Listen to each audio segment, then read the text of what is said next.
Γεια σας φίλοι μου, καλώς ορίσατε στο ShipettosLabs για ακόμη μια φορά.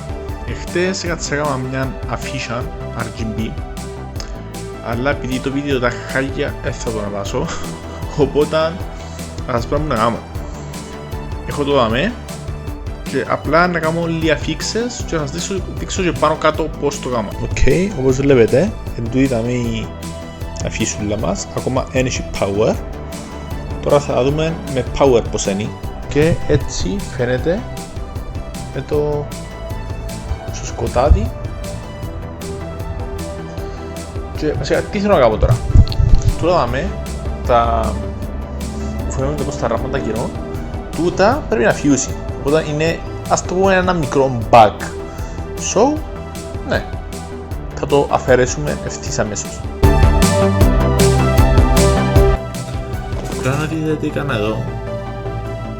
Είναι ακριλικό και ξύλο βιδωμένα και εδώ η λεντοτενία μου κολλημένη πάνω στο ξύλο.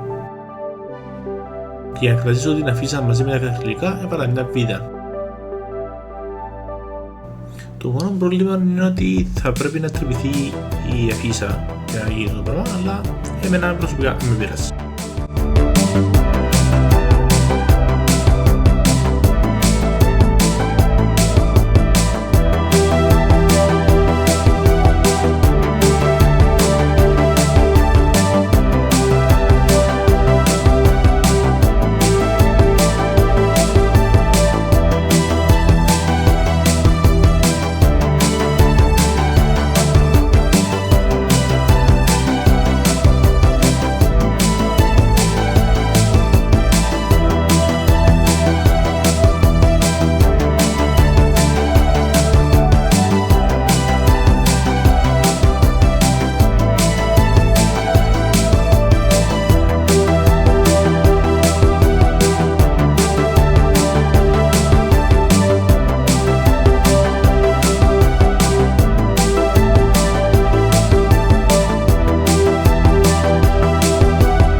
Χαίρετε, καταφέρατε και φτάσετε ως δαμέ, συγχαρητήρια, είδετε όλο το βίντεο.